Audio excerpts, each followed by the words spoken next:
Sanam ko johar. Inya nyutum do Man Bikram Besra. Odisha Jakat Santali Ekilman Pathua Gawta ni Parsel. Ado gongke tehen Ekilman Pathua Gawta beret renang jos ar cedak bon beret ke aima gawta santal समाज रे तहन तुलुज हो चेदा नौकाना लगती पड़ावना जे तहें पठुआ गाँवता बेरेत ते हुईना जहाँ अकिलमान पठुआ गाँवता main दो जहाँ तिना गेना ओडिशा पोनत रे सानताड़ी ते पीजी का पठुआ को मेना बोना ओना दो ओडिशा खन को पीजी का मखान झारखंड खन मखान बेंगल खन उनको पठुआ को आनते नोआ ओडिशा जाकात सानताड़ी अकिलमान पठुआ गाँवता दो ना उनको को लगन बेरेट अकना और लहाते अब बो बड़ा गया ओडिशा पोनत रे 2012 साल खन अब जहाँ लहाते नॉर्थ ओडिशा यूनिवर्सिटी ताहे कना तो दोना महाराजा श्री रामचंद्र भोज यूनिवर्सिटी युतुम ते छटियर एरू कना 2012 साल खना ओडे सानताली ते पीजी पढ़ा चलुइना और नय 2023 तो नुकू को आगाम दिन रे बोलो पढ़ाव रे और बांग चक्री नौकरी रे मिट्टी जहाँ जुमित को लगन ओना साथे जुमित काते अबवा नोआ जहाँ ओडिशा पोनत रे सानताड़ी पार्सी सानताड़ी साहेब और ऑलचिकी नोआ हराबुरु साथे आगाम रे जहाँ पठुआ को हिजुआ नोआ डहाते उनको को मित नापाय हर डहार दिशा उदू एमा को लगेन गे नोआ पठुआ गाँवता दना बेरेट अकना अदो नोआ पठुआ गाँवता जहाँ बेरेट सत अकना और चेत चेत कमी को नितो उदुगिया और चेत चेत कमी को आतरे का नोआ को बाबते खाटो दरा मनोत बिन दोया नोआ जहाँ पठुआ गाँवता नोआ ना एतोब दो ना जहाँ की अब 2012 साल खन ना सानताड़ी पीजी पढ़ाव एतोब एना उन बिदल खन गे ना बेरेत दो बेरेत अकना एखान तालारे नासनो एटकेटोणे मेन दो ओना उक्तो दो कम पठुआ को ताहे कना एखान जखन अब 2019 रे 19 साल सेटरना उन जो ओना पठुआ गाँवता गे दोड़ा को बेरेत एरू के और 2019 साल खन दो नोआ पठुआ गाँवता रिहिट थोड़ा कमी चला कना तालारे जहाँ कोरोना आजार हेज लेना उन जो नासना थुकम ᱧᱚᱜ लेना इना तायम तो नितो दो अड़ी रिहिट के कमी चला कना अब नेलेत गया बो यूट्यूब तलाते बाखान न्यूज जहाँ पेपर करे जहाँ तिना तो पठुआ गाँवता कमी कना और आगाम दिन रहो नोआ पठुआ गाँवता जहाँ कमी और आजा नोआ जोश तो हुयु कना डिग्री लेवल ले जाके ओडिशा रेना खाली मयूरभंज तो बांगा ओडिशा जाकात रे जहाँ जहाँ टोठा रे जहाँ कॉलेज करे अब सानताड़ी पठुआ को बढ़ती मेना आकात कोआ ओना करे सानताड़ी ऑनर्स और इलेक्टिव पे खुले होचोया साथे कॉलेज और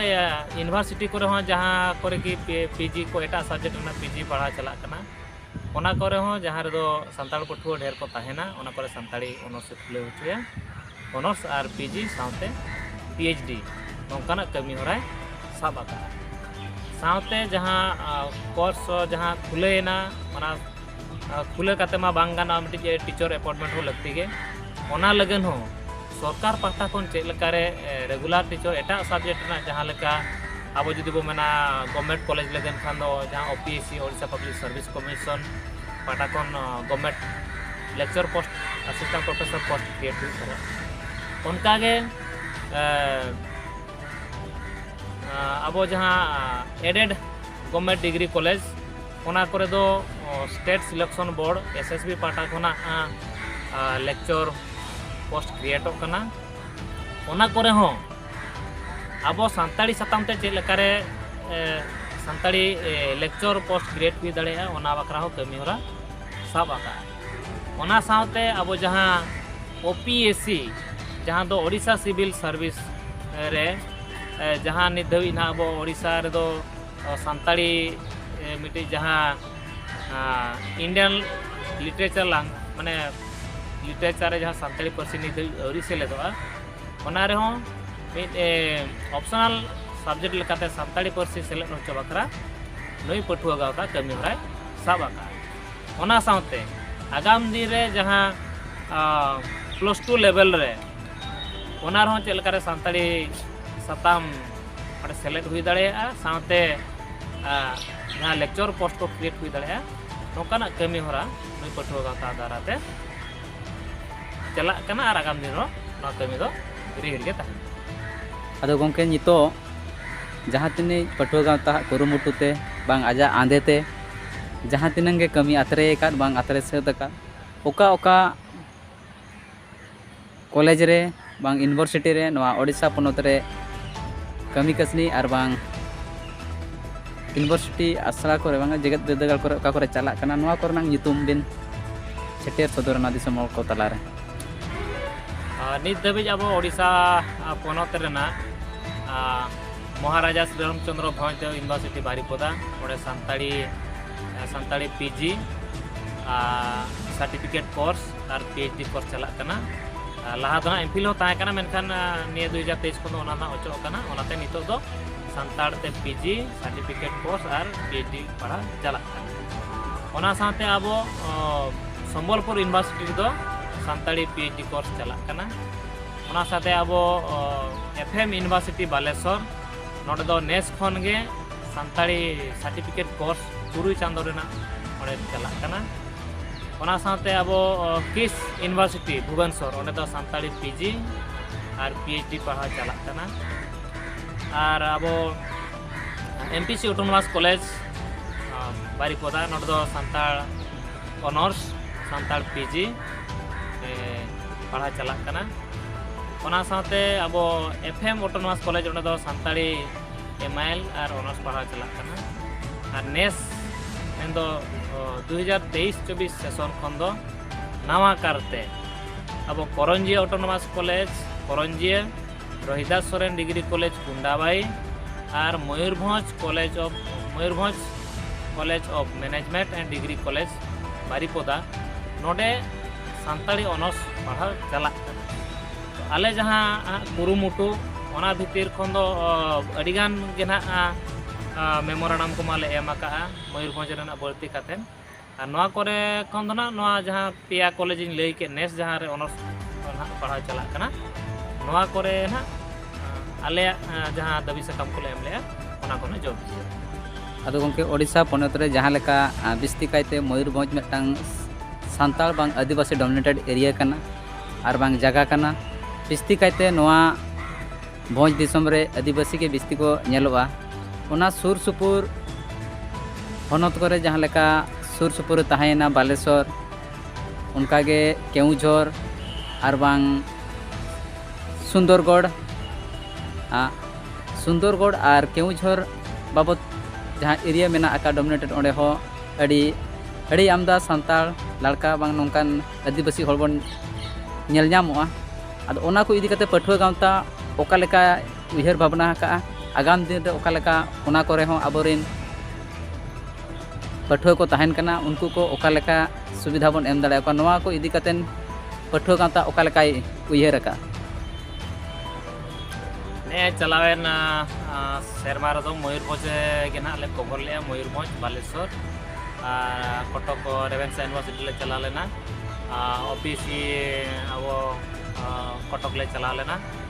और जहाँ सैड़ोबाड़ा कॉमर्स ऑटोनोमस कॉलेज कटक ओना ले चला लेना आदो नई पठुआ गावता जोश दो नोआ गे ओने एनांग लई के लेका ओडिशा रे ना जहाँ टोठा करे जहाँ डिस्ट्रिक्ट रे आबोरिन सानताड़ हड़ मेना बोना ओना करे जहाँ कॉलेज करे बर्ती ना बो ओलोग कना ओना करे दो ना आले ले सेटेरो कान गया और ओना को जहाँ बिन लई के जहाँ हनत को केउझर हुएन बालेश्वर हुएन ढेंकानाल हुएन जाजपुर हुएन ᱟᱨ ᱵᱟᱝ ᱨᱟᱣᱩᱞᱠᱮᱞᱟ ᱱᱟᱜ ᱥᱩᱱᱫᱚᱨᱜᱚᱲ ᱦᱩᱭᱮᱱ ᱚᱱᱟ ᱠᱚᱨᱮ ᱦᱚᱸ ᱟᱹᱰᱤ ᱞᱚᱜᱚᱱ ᱜᱮᱞᱮ ᱥᱮᱴᱮᱨᱚᱜ ᱠᱟᱱᱟ ᱚᱱᱟ ᱡᱟᱦᱟᱸ ᱢᱤᱫᱴᱤᱡ ᱠᱚᱞᱮᱡᱽ ᱠᱚᱨᱮ ᱦᱩᱭᱩᱜ ᱞᱟᱹᱠᱛᱤ ᱠᱟᱱᱟ ᱚᱱᱟ ᱠᱚᱨᱮᱱᱟᱜ ᱢᱤᱫᱴᱤᱡ ᱵᱞᱩ ᱯᱨᱤᱱᱴ ᱫᱚ ᱚᱞᱨᱮᱰᱤ ᱞᱮ ᱵᱮᱱᱟᱣ ᱡᱩᱛ ᱟᱠᱟᱜᱼᱟ ᱟᱨ ᱟᱹᱰᱤ ᱥᱩᱨ ᱫᱤᱱ ᱨᱮᱜᱮ ᱱᱟᱦᱟᱜ ᱚᱱᱟ ᱠᱚᱞᱮᱡᱽ ᱠᱚ ᱱᱟᱦᱟᱜ ᱞᱮ ᱪᱟᱞᱟᱜ ᱛᱮ ᱚᱱᱟ ᱠᱚᱨᱮ ᱥᱟᱱᱛᱟᱲᱤ MIL ᱚᱱᱟর্স ইলেকটিভ ᱥᱟᱶᱛᱮ ᱥᱟᱱᱛᱟᱲᱤ PhD ᱪᱮᱫ ᱞᱮᱠᱟᱨᱮ ᱠᱷᱩᱞᱟᱹᱣ ᱦᱩᱭ ᱫᱟᱲᱮᱭᱟᱜᱼᱟ ᱚᱱᱟ ᱵᱟᱠᱷᱨᱟ ᱟᱞᱮ ᱠᱟᱹᱢᱤ ᱦᱚᱨᱟ ᱟᱹᱰᱤ ᱞᱚᱜᱚᱱ ᱜᱮ ᱱᱟᱦᱟᱜ ᱞᱮ ᱥᱟᱵᱮᱫᱼᱟ ᱟᱫᱚ ᱜᱚᱢᱠᱮ ᱛᱮᱦᱮᱧ ᱟᱭᱢᱟ ᱡᱟᱭᱜᱟ ᱨᱮ ᱵᱤᱨᱫᱟᱹᱜᱟᱲ ᱨᱮ ᱵᱟᱝ ᱡᱮᱜᱮᱫ ᱵᱤᱨᱫᱟᱹᱜᱟᱲ ᱠᱚᱨᱮ ᱡᱟᱦᱟᱸ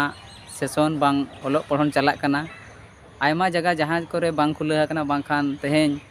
MSc BD ᱤᱭᱩᱱᱤᱵᱷᱟᱨᱥᱤᱴᱤ ᱛᱟᱹᱨᱤ ᱨᱮ ᱡᱟᱦᱟᱸ ᱛᱤᱱᱟᱹᱜ ᱜᱮ ᱰᱤᱜᱽᱨᱤ ᱠᱚᱞᱮᱡᱽ ᱢᱮᱱᱟᱜᱼᱟ ᱡᱟᱦᱟᱸ ᱨᱮ ᱥᱟᱱᱛᱟᱲ MIL ᱠᱚ ᱤᱫᱤ ᱫᱟᱲᱮᱭᱟᱜᱼᱟ ᱱᱚᱝᱠᱟᱱ ᱟᱹᱰᱤ ᱠᱚᱞᱮᱡᱽ ᱵᱟᱝ ᱟᱹᱰᱤ ᱵᱤᱨᱫᱟᱹᱜᱟᱲ ᱠᱚᱨᱮ ᱧᱮᱞᱚᱜᱚᱜᱼᱟ ᱯᱟᱹᱴᱷᱩᱣᱟᱹ ᱠᱚ ᱤᱫᱤ ᱠᱚ ᱢᱚᱱᱮ ᱨᱮᱦᱚᱸ ᱮᱱᱠᱷᱟᱱ ᱟᱭᱢᱟ ᱨᱚᱠᱚᱢᱟᱜ ᱚᱥᱩᱵᱤᱫᱷᱟ ᱥᱟᱢᱱᱟ ᱛᱮ ᱦᱤᱡᱩᱜᱼᱟ ᱱᱚᱣᱟ ᱠᱚ ᱥᱚᱞᱦᱮ ᱞᱟᱹᱜᱤᱫ ᱛᱮ ᱯᱟᱹᱴᱷᱩᱣᱟᱹ ᱜᱟᱶᱛᱟ ᱠᱚ ᱥᱟᱹᱜᱟᱹᱭ ᱚᱠᱟ ᱞᱮᱠᱟ ᱠᱚ ᱫᱚᱦᱚᱭᱟ ᱟᱨ ᱚᱱᱟ ᱵᱟᱨᱮᱛᱮ ᱠᱷᱟᱴᱚ ᱵᱤᱱ ᱞᱟᱹᱭᱟ ᱟᱨ ᱟᱹᱵᱤᱱᱟᱜ ᱚᱠᱟ ᱞᱮᱠᱟᱱ ᱥᱚᱦᱟᱭᱚᱛᱟ ᱠᱚ ᱧᱟᱢ ᱫᱟᱲᱮᱭᱟᱜᱼᱟ ᱩᱱᱠᱩ ᱟᱭᱢᱟ ᱵᱟᱝ ᱠᱚ ᱤᱫᱤ ᱦᱚᱪᱚ ᱟᱠᱚ ᱠᱟᱱᱟ ᱵᱟᱝᱠᱷᱟᱱ ᱚᱸᱰᱮ ᱵᱟᱝ ᱠᱚ ᱤᱭᱟᱹ ᱦᱚᱪᱚ ᱠᱟᱱᱟ ᱱᱚᱣᱟ ᱠᱚ ᱵᱟᱨᱮᱛᱮ ᱠᱟᱹᱡ ᱠᱷᱟᱴᱚ ᱫᱷᱟᱨᱟ ᱵᱤᱱ ᱞᱟᱹᱭᱟ ᱱᱤᱛ ᱫᱷᱟᱹᱵᱤᱡ ᱫᱚ ᱟᱵᱚ MSc BD ᱤᱭᱩᱱᱤᱵᱷᱟᱨᱥᱤᱴᱤ ᱛᱟᱹᱨᱤ ᱨᱮ ᱡᱟᱦᱟᱸ ᱛᱤᱱᱟᱹᱜ ᱜᱮ ᱰᱤᱜᱽᱨᱤ ᱠᱚᱞᱮᱡᱽ ᱢᱮᱱᱟᱜᱼᱟ ᱢᱮᱱᱫᱚ ᱢᱚᱭᱩᱨᱵᱷᱚᱸᱡᱽ ᱟᱨ ᱠᱮᱣᱡᱷᱚᱨ ᱦᱚᱱᱚᱛ ᱨᱮᱱᱟᱜ ᱡᱚᱛᱚ ᱰᱤᱜᱽᱨᱤ ᱠᱚᱞᱮᱡᱽ ᱨᱮᱜᱮ ᱥᱟᱱᱛᱟᱲᱤ MIL ᱠᱚ ᱦᱟᱛᱟᱣ ᱫᱟᱲᱮᱭᱟᱜᱼᱟ ᱱᱚᱣᱟ ᱫᱚ 2019-20 ᱥᱮᱪᱮᱫ ᱥᱮᱨᱢᱟ ᱠᱷᱚᱱᱟᱜ ᱱᱚᱣᱟ MSc BD ᱤᱭᱩᱱᱤᱵᱷᱟᱨᱥᱤᱴᱤ ᱨᱮᱱ ᱡᱟᱦᱟᱸᱭ ᱵᱷᱤᱥᱤ ᱩᱱᱤ ᱚᱱᱟ ᱫᱚ ᱯᱟᱨᱢᱤᱥᱚᱱ ᱚᱞᱨᱮᱰᱤ ᱮᱢ ᱪᱟᱵᱟ ᱟᱠᱟᱫᱟᱭ ᱚᱱᱟ ᱥᱟᱶᱛᱮ ᱟᱵᱚ FM অটোনমাস কলেজ বালেশ্বর ᱚᱸᱰᱮ ᱦᱚᱸ ᱥᱟᱱᱛᱟᱲᱤ MIL ᱠᱚ ᱤᱫᱤ ᱫᱟᱲᱮᱭᱟᱜᱼᱟ ᱚᱱᱟ ᱫᱚ ᱫᱤᱱ ᱠᱟᱞᱚᱢ ᱠᱷᱚᱱᱟᱜ ᱚᱸᱰᱮ ᱪᱟᱹᱞᱩ ᱟᱠᱟᱱᱟ ᱚᱱᱟ ᱥᱟᱶᱛᱮ ᱟᱵᱚ রেভেনসা ᱤউনিভার্সিটি কটক ᱚᱸᱰᱮ ᱦᱚᱸ ᱡᱟᱦᱟᱸ ᱰᱤᱜᱽᱨᱤ ᱠᱳর্স ᱪᱟᱞᱟᱜ ᱠᱟᱱᱟ ᱚᱸᱰᱮ ᱦᱚᱸ ᱥᱟᱱᱛᱟᱲᱤ MIL ᱠᱚ ᱤᱫᱤ ᱫᱟᱲᱮᱭᱟᱜᱼᱟ ᱚᱸᱰᱮ ᱦᱚᱸ ᱫᱤᱱ ᱠᱟᱞᱚᱢ ᱠᱷᱚᱱᱟᱜ ᱪᱟᱞᱟᱜ ᱠᱟᱱᱟ ᱢᱮᱱᱠᱷᱟᱱ ᱠᱟᱛᱷᱟ ᱱᱚᱰᱮ ᱱᱚᱝᱠᱟᱜ ᱠᱟᱱᱟ ᱡᱟᱦᱟᱸ ᱠᱚᱨᱮ ᱟᱵᱤᱱ ᱵᱤᱱ ᱞᱟᱹᱭ ᱠᱮᱜᱼᱟ ᱡᱮ ᱵᱟᱝᱟ ᱤᱫᱤ ᱥᱟᱱᱟᱭᱮ ᱠᱟᱱᱟ ᱢᱤᱫᱴᱤᱡ ᱯᱟᱹᱴᱷᱩᱣᱟᱹ ᱢᱮᱱᱠᱷᱟन ᱚᱸᱰᱮ ᱵᱟᱭ ᱤᱫᱤ ᱫᱟᱲᱮᱭᱟᱜ ᱠᱟᱱᱟ ᱦᱚᱭᱛᱚ ᱢᱤᱫᱴᱤᱡ ᱴᱤᱪᱤᱝ ᱥᱴᱟᱯ ᱨᱮᱱᱟᱜ ᱚᱵᱷᱟᱵ ᱛᱟᱦᱮᱱ ᱠᱟᱱᱟ ᱵᱟᱠᱷᱟᱱ ᱢᱤᱫᱴᱤᱡ ᱯᱟᱹᱴᱷᱩᱣᱟᱹ ᱯᱚᱛᱚᱵ ᱚᱠᱟᱨᱮ ᱧᱟᱢᱟᱭ ᱚᱱᱟ ᱨᱮᱱᱟᱜ ᱟᱱᱟᱴ ᱛᱟᱦᱮᱱ ᱠᱟᱱᱟ ᱵᱟᱠᱷᱟᱱ ᱠᱚᱞᱮᱡᱽ ᱯᱟᱦᱴᱟ ᱠᱷᱚᱱ ᱠᱚ ᱢᱤᱫᱴᱤᱡ ᱡᱮ ᱵᱟᱝᱟ ᱱᱚᱰᱮ ᱢᱟ ᱟᱹᱰᱤᱜᱟᱱ ᱪᱮᱫ ᱠᱚᱪᱚ ᱥᱩᱵᱤᱫᱷᱟ ᱵᱟᱹᱱᱩᱜᱼᱟ ᱵᱟᱠᱷᱟᱱ ᱫᱚ ᱱᱚᱰᱮ ᱠᱳᱨᱥ ᱜᱮ ᱵᱟᱹᱱᱩᱜᱼᱟ ᱱᱚᱝᱠᱟ ᱦᱚᱸᱠᱚ ᱞᱟᱹᱭᱟᱠᱚ ᱠᱟᱱᱟ ᱛᱚ ᱩᱱᱠᱩ ᱯᱟᱹᱴᱷᱩᱣᱟᱹ ᱟᱨ ᱵᱟᱝ ᱯᱟᱹᱴᱷᱩᱣᱟᱹ ᱨᱮᱱ ᱜᱟᱨᱰᱤᱭᱟᱱ ᱠᱚᱴᱷᱮᱱ ᱤᱧ ᱱᱚᱣᱟ ᱜᱮ ᱢᱮᱥᱮᱡ ᱮᱢ ᱥᱟᱱᱟᱧᱟ ᱛᱚ ᱚᱱᱟ ᱢᱟ ᱱᱟᱦᱟᱜ ᱥᱟᱹᱨᱤᱜᱮ ᱠᱚᱞᱮᱡᱽ ᱠᱚᱨᱮ ᱢᱟ ᱱᱤᱛᱚᱜ ᱱᱟᱦᱟᱜ ᱥᱴᱟᱯ ᱢᱟ ᱱᱟᱦᱟᱜ ᱟᱹᱣᱨᱤ ᱜᱮᱠᱚ ᱮᱯᱚᱭᱮᱱᱴᱢᱮᱱᱴᱚᱜᱼᱟ ᱱᱚᱣᱟ ᱞᱟᱹᱜᱤᱫ ᱛᱮ ᱛᱚ ᱡᱩᱫᱤ ᱯᱟᱹᱴᱷᱩᱣᱟᱹ ᱠᱚ ᱢᱤᱫᱴᱤᱡ ᱠᱚᱞᱮᱡᱽ ᱨᱮ ᱡᱩᱫᱤ ᱟᱠᱚ 13 ᱠᱷᱚᱱ ᱵᱟᱹᱲᱛᱤ ᱯᱟᱹᱴᱷᱩᱣᱟᱹ ᱠᱚ ᱤᱫᱤᱭᱟ ᱮᱱᱠᱷᱟᱱ ᱚᱱᱟ ᱨᱮᱱᱟᱜ ᱢᱤᱫᱴᱤᱡ ᱯᱨᱚᱵᱷᱤᱡᱚᱱ ᱫᱚ ᱢᱮᱱᱟᱜᱼᱟ ᱠᱚᱞᱮᱡᱽ ᱯᱨᱤᱱᱥᱤᱯᱟᱞ उनको पढ़ुआ को पढ़ाव को लगन मिट्टे गेस्ट फैकल्टी एकाते टीचिंग स्टाफ पे अपॉइंटमेंट दाड़े तो ओना माध्यम ते उनको आको सहयोग को नाम दाड़े और बांखान आले ना जहाँ पढ़ुआ गाँवता ओना रे जहाँ ना प्रेसिडेंट सेक्रेटरी जहाँ के ना मिट्टे लिफलेट लेकाले आड़ा आका ओना छितियो सकाम ओना रे आले कॉन्टैक्ट नंबर को मेना आले सला उनको कॉन्टैक्ट करतेन उनको आले गड़ोले एम दाड़े आको तो नोआ लाहा दो नोका हुई कना जहाँ कॉलेज करे सानताड़ी MIL को हताव लेआ ओना कॉलेज करे उनको पढ़ुआ को नंबर को कलेक्शन करते मिट्टी व्हाट्सएप ग्रुप ले बनाव लेता है और अयुब बेड़ा अले व्हाट्सएप माने ऑनलाइन माध्यम ते अले उनको हले पढ़ाव वाका को था ना नितो पिया पुनिया फेज दो ऑलरेडी उनको पास आउट आकाना को अदो नोकाना जुदी आको गरज ताहेने और आले सला जुदी को जोगा एनखान आले पाटा खन दो उनको फुल मात्रा रे गड़ोले एमा को ओना दो पढ़ाव रेना हुयन बाखान पतब रेना हुयन बाखान आर बांग जहाना नोआ लाइन में जतो रकम आले गड़ोले एम दाड़े को अदो गमके तेहेñ आपे को सला जोगाजोग लगित बांग आपे को सला का सगै जोड़ा लगित जहाँ दरकार कना जहाँ नंबर लगतिया ओना नंबर गे दिसम को तारे बिन लई सदोरा इኛ नंबर दो ना हुयु कना 6372 357371 और दोनी लैया 6372 357371 और नोआ साथे आरना नंबर को मेना ओना दो ना